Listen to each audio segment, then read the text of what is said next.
A finished idea can still miss its deadline because the thumbnail direction sits in OneNote, the sponsor requirement sits in a message thread, and the draft file has 3 similar names.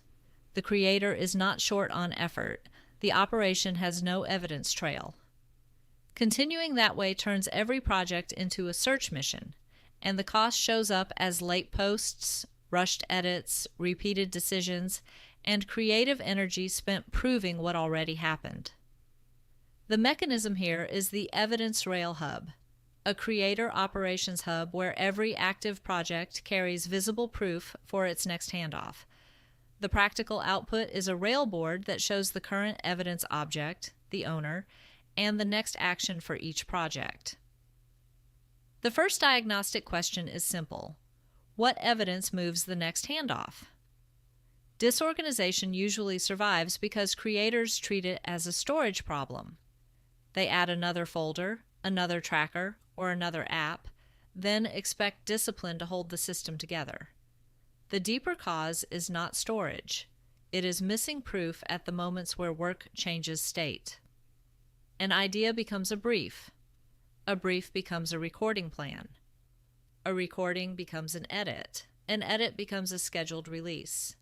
If the proof for each transition is hidden, the creator has to reconstruct context every time. That is where deadlines slip and opportunities get harder to accept. The lost asset is not only time, it is decision continuity, knowing why a project is where it is, what is blocking it, and what can safely move next. The Evidence Rail Hub is not a task list with a better name. It controls the decisions that usually happen invisibly. When a project can start, when it can move, when it should pause, and what must be learned before the next similar project. Its working artifact is the rail board. Every project tile moves through 5 visible zones: intake proof, decision proof, asset proof, handoff proof, and review proof. The rule is that movement requires evidence, not confidence. A project can be exciting and still remain in intake if the brief is not clear. A draft can feel nearly done and still remain blocked if the approval evidence is missing. The framework applies when creator work crosses time, tools, collaborators, sponsors, clients, or publishing deadlines. It does not need to manage every stray idea. The first rule is to define the evidence object before defining the task. A task says, record intro. Evidence says, approved opening angle with the constraint attached. A task says, edit rough cut. Evidence says, rough cut file linked to the intended story order. Use this rule when work depends on future recall or another person acting correctly. Do not use it for private exploration where the only output is learning. The intended outcome is a visible object that proves the project is ready for the next handoff. This works because it removes interpretation from the moment of execution.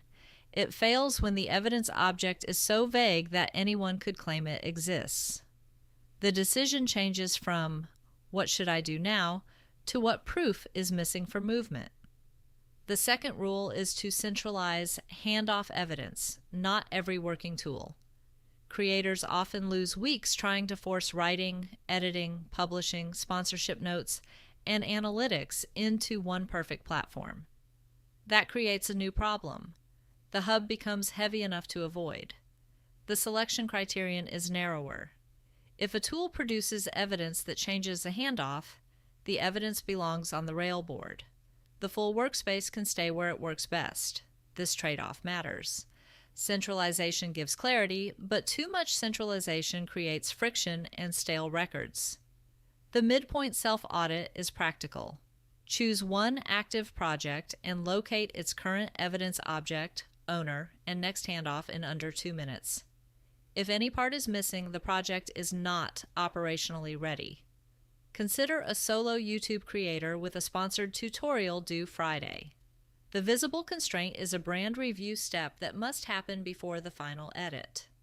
Before the railboard, the creator keeps the sponsor notes in messages, the outline in a document, and the edit status in memory. The decision is to stop treating the project as active until the sponsor evidence is attached to the handoff. The action is specific. The project tile receives the intake proof. The approved talking points become decision proof. The rough cut becomes asset proof. And the sponsor review request becomes handoff proof with one owner. The trade-off is that filming starts later than Impulse would prefer. The inspectable result is cleaner. One board shows that the next movement depends on sponsor response, not more editing.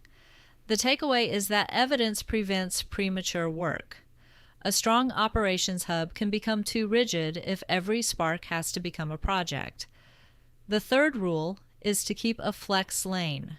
It holds uncertain ideas, test shots, fragments, and possible angles that do not yet deserve full evidence.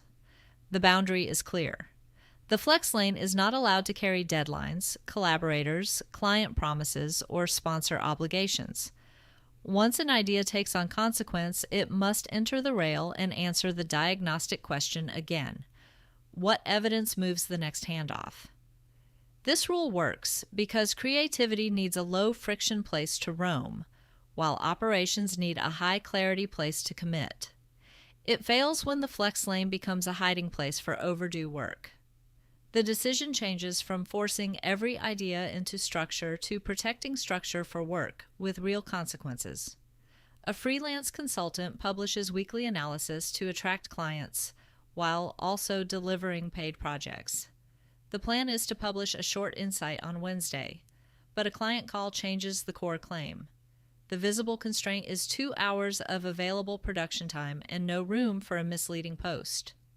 The old approach would be to rush or abandon the piece. With the railboard, the consultant checks the evidence object and sees that the decision proof is now stale. The decision is to pause publishing, move the tile back to decision proof, and create a smaller asset. A revised outline with the changed claim and one supporting example. The trade-off is losing the Wednesday slot. The result is inspectable. The project is not pretending to be ready. In review, the consultant adds a scar. Client-dependent claims need a same-day confirmation object. The next similar post starts with that requirement. The Evidence Rail Hub fails in predictable ways. The first failure is evidence theater, adding screenshots, links, and notes that do not change a handoff. The response is to remove any object that no one will use to make the next decision. The second failure is owner fog, where a project has proof but no accountable person. That project is still blocked. The third failure is over-railing, where tiny private experiments get dragged into a system meant for consequential work. That drains the system's credibility. The fourth failure is skipping the review scar because delivery feels complete. Without that scar, the same delay returns under a new project name. The operator's response is not to rebuild the hub. It is to ask which evidence object, owner, or boundary failed. The opening tension was not a lack of ambition. It was work moving without proof, then stalling when memory could not carry the operation. The Evidence Rail Hub resolves that by making each project answer the same question: what evidence moves the next handoff? The takeaways are operational. First, define the evidence object before the task. Second, centralize handoff proof, not every tool. Third, protect a flex lane for ideas that have no external consequence yet. Fourth, pause projects when evidence or ownership is missing instead of compensating with more effort. Fifth, add one review scar after delivery and convert it into a requirement for the next similar project. The observable change is simple. Projects no longer advance because they feel urgent. They advance because the next handoff is visible, owned, and ready to move.